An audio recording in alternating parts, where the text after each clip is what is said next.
Welcome to the Point. The Michigan State Legislature will return to a full schedule of session days in the coming weeks, and there is a lot on the agenda. Of course, finalizing a budget will be high on the list, but Speaker of the House of Representatives Jason Wentworth has other priorities as well. One of those is a call for the removal of the head of the Unemployment Insurance Agency, who he says has not done enough to fix problems in that department since her appointment. I talked with the Speaker about that and his agenda for the rest of the year. Mr. Speaker, there's a lot to talk about. The legislature will start getting back into full session here in a few weeks.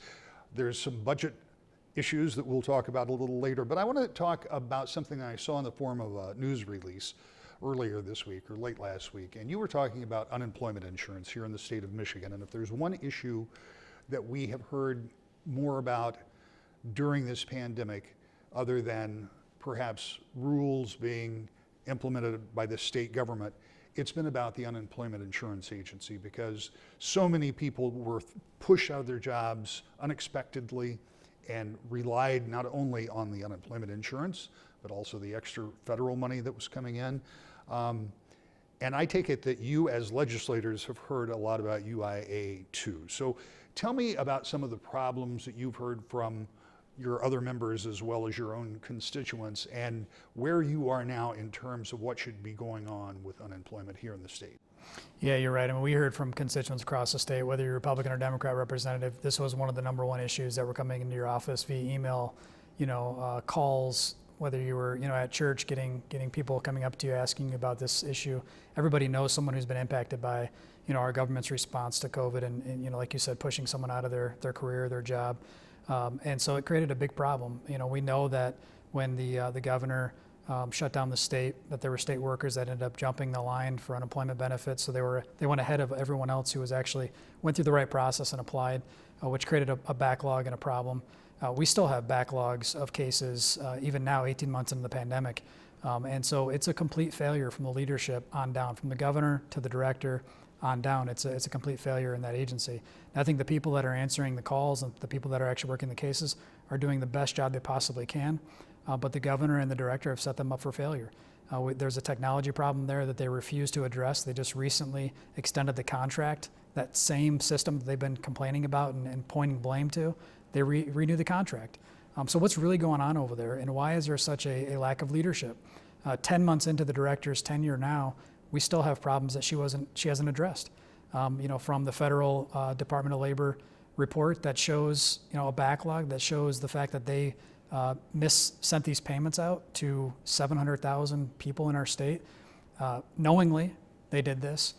They knew in advance they shouldn't have been doing this. They got the letter notifying that they needed to stop. They continued to do it for 6 months. And then the administration sent out these letters saying, we're sorry, but you owe us this back pay, which obviously created a lot of fear and anxiety in a lot of people across our state. They don't have the money to pay this back at this point. I mean, they're still struggling in this economy. So I've called on the director, I've called on the governor to remove the director from the department. I think that they need to change the leadership. I think that's the only thing that can be done at this point. And we need to start moving this forward, moving the needle finally in this agency, and uncover what else is happening there. Our committee, our oversight committee, has done fantastic work, Chair Johnson. The only reason why we're able to dig into this was because a third party gave us this report. We've been asking for this report for months. We finally got it. We're able to dig into it and figure out what the root cause is here. And I think it's leadership. When you look at the problems that you see constituents having, one of them that you highlighted is that people were overpaid. And I'm guessing that was through no fault of their own. It wasn't that they had done something deceptive or wrong, but rather there was some breakdown somewhere about how much they were eligible for. So are they, and maybe this is a legal question that you can't answer, but are they technically responsible to pay that money back if they didn't do anything wrong to get it in the first place? In my opinion, no. And I think that's the right thing to do. This department, this agency was notified 6 months prior that they were sending these payments to ineligible people. They refused to actually fix it. And so 6 months later, they've finally decided they were gonna change this and fix it and require that people pay this money back. That is not the right way to do things in this state. When you were forced out of your job, you were forced onto unemployment, you filed with good intentions, you did exactly what the state asked you to do. unfortunately, the agency never acted on the information they were given in this report when they failed the audit. And that is a failure of leadership from the governor to the director. And I think it's time we actually move and make a change in that agency to make sure this never happens again. The people of our state should never have had to have gone through this. 700,000 people receiving a letter in their mailbox at one of the roughest times of their life over the past 18 months, thousands of dollars to repay. We've received hundreds of phone calls, thousands of phone calls across the state in people in distress. And so I think our governor owes it to the people to make a change at that agency. Have you heard from the governor since making that request? I have not. Let's move on to talk a little bit about what's coming up as sessions will be more regular between now and the end of the year. Obviously, it was an interesting time to try to have a bunch of people get together and make decisions, 110 members during the pandemic, and I know you guys made a lot of different provisions, but for the most part, I think things are largely back to normal. Will you be having all 110 members on the floor, or will you still be spacing some out? We will be, continuing the same protocol that we've had. So members are free to sit on the floor, or they're able to sit in the gallery, spaced out. It's up to their personal decision on what they want to do. So we're making those accommodations as requested. So what do you see, and we'll wait until the second half of this show to talk about the budget, but what are some of the things outside of the budget that you would like to get worked on? Because it isn't that you haven't had a lot of things on your plate, but you had to necessarily focus very much on the pandemic, and not that that's over either, because obviously there's still issues, but there are always things that a speaker and individual members want to accomplish. What are you looking towards beyond that budget piece that we'll get to in a few minutes? Yeah, I think one of the big pieces right now is public safety, supporting our men and women in uniform. They've also been through a lot over the last 18 months, 2 years, and I think it's important that we show our support for them. There's been a lot of talks and rhetoric about police reform and defunding the police, and we're not taking that position in the House. We're taking the position of actually supporting our men and women through mental health support, through retention and recruitment policies that we can help them make sure that they have the right amount of people on the street and that they can actually retain good police officers. That's something that we heard directly from the men and women on the street. We've had a lot of conversations at the local level that have given us this feedback that, look, we want to be better, community police officers. We want to support our communities, but we're struggling right now with retaining good people and also, recruiting good people. And so we want to be helpful in that aspect and make sure that they have the resources they need to police. And that's what we're hearing from our constituents. They don't want to defund the police. They want strong communities. They want safe communities, and they know that more police will help that. And that's what we're trying to do. A few weeks ago, Senator Roger Victory was on this show. We were talking about that very subject in legislation that he's worked on, and he said it's not only important to find the right people, because obviously there have been bad actors, and that happens in any sector, but from his standpoint, it's not only recruiting the right people and paying the right people, but it's making them feel like they're worthy, they're doing something that's worthwhile, because it has been a pretty hard position to be in for a lot of these folks over that period of time that you talk about. Yeah, I mean, that's what I mean by the politicians trying to beat down this profession by rhetoric, and we're not going to do that in the House. We're going to show our support. We're going to make sure that they have the resources they need to be able to retain and recruit good quality police. And the fact is, in Michigan, we don't have a problem with our law enforcement. When you look at the numbers, our use of force numbers, our officer-involved shooting numbers, they're not out of the ordinary. They're actually really good in Michigan. And so if we're going to point to statistics, let's point to the fact that we have really good police departments and men and women in uniform in our state. They need more support. They need our help. What do you hear from your law enforcement agencies? And you're in a position to hear not just from your own district, but obviously Michigan State Police and from the other districts. Anecdotally, it seems like this would be a very difficult time to recruit police officers. It is very difficult to recruit. I mean, it is difficult to not just recruit, but retain. The retirements that are happening across our state are in mass numbers, and we need to make sure that we can hold those good officers a little bit longer to train some of the new ones coming in. But it is going to be a significant challenge over many years to be able to just kind of retool the way we support our law enforcement, the way we talk about law enforcement. As I said, the profession's been beaten down by politicians and rhetoric, and I can't blame them for wanting to get out of the profession. It's a scary time to be in law enforcement when everybody can sit here and watch a film and tell you what you did wrong, but have never been in the situation that you were in that day or that night. It's tough to be in the law enforcement profession right now, and I have nothing but the utmost respect for those that wear the uniform. We're going to continue to show that by good policy and good support. In previous years, we have seen the budget process in Michigan become bogged down, particularly in times of divided government such as we have now, generally because of limited resources and disagreements over how to spend those resources. The legislature would be in session for literally days at a time, with lawmakers being held in chambers in order to come to some sort of a solution for a spending plan.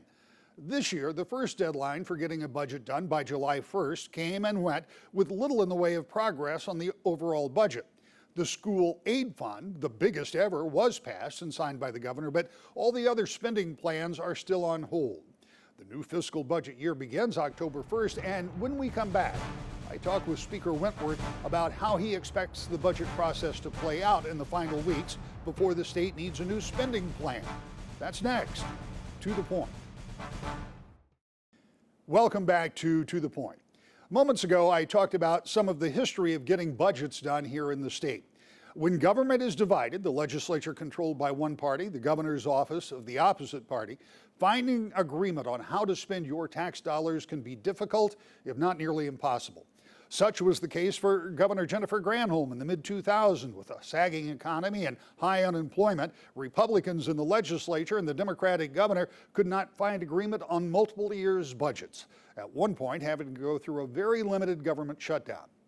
Then, in addition to very different ideas about how to spend the state's income, the sheer lack of money made it very hard to find agreement between the executive and legislative branches.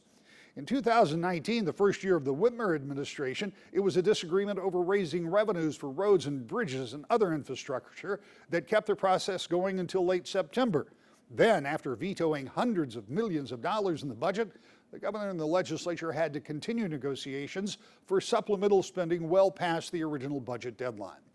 This year, there's no lack of money to spend. Between higher than expected revenues and billions in federal funds, the question isn't about enough money, it's about how to spend the windfall. So here we are in early September, and only one piece of the budget, a big piece to be sure, the school aid fund, is finalized. I talked with Speaker of the House of Representatives, Jason Wentworth, about what budget priorities he would be working on when session resumes, and as important, if he believes the budget will be done in time to be in place when the new fiscal year begins in less than a month. There are a lot of things you'll have an opportunity to work on as you get into the session as fall comes about, and there's certainly going to be some big ticket items in the state budget. Now, the school aid budget is already done, which is good news for schools who have already started their school year. Their fiscal year starts the 1st of July. About $17 billion, is that the neighborhood of where that ended up?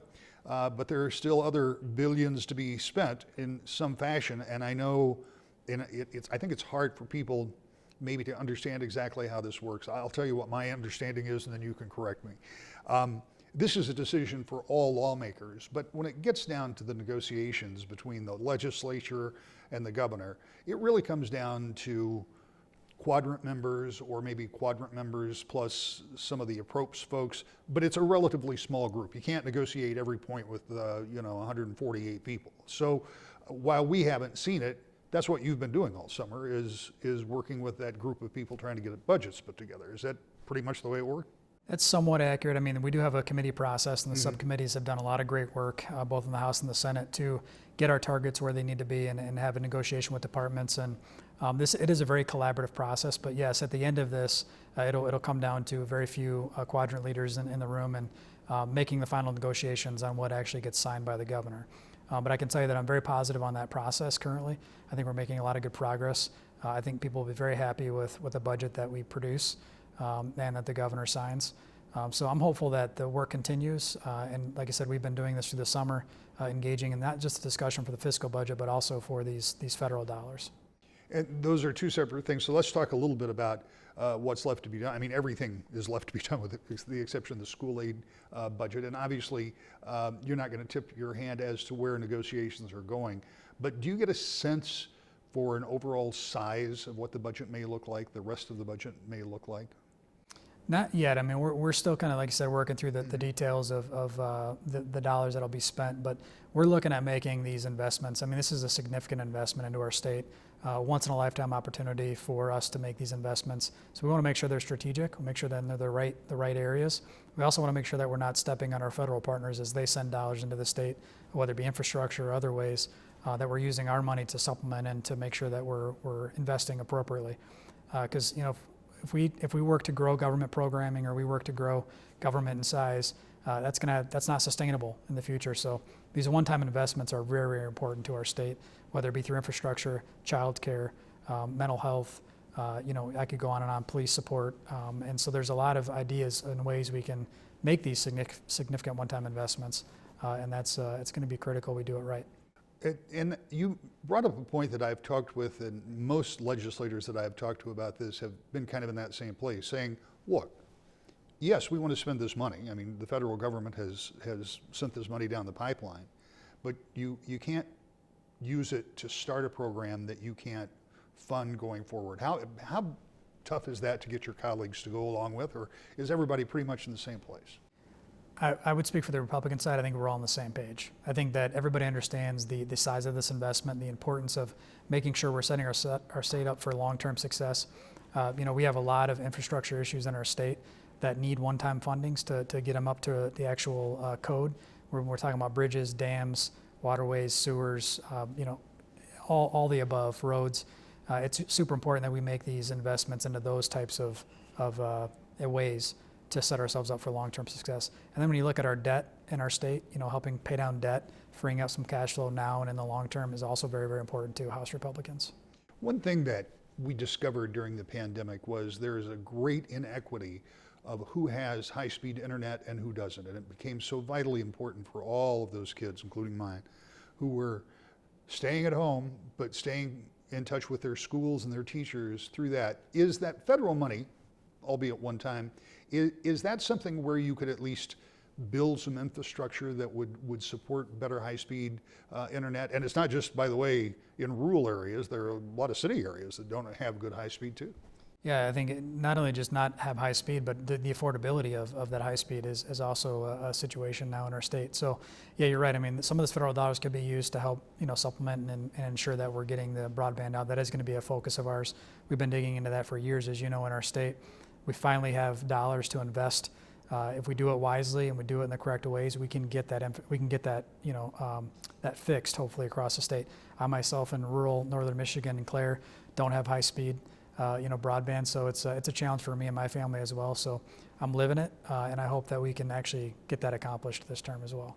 What can, if anything, the legislature do during this budget process with some of the funds that are available, either the ones that will be in the budget or that will be, as a supplemental? I assume that's how that'll be done.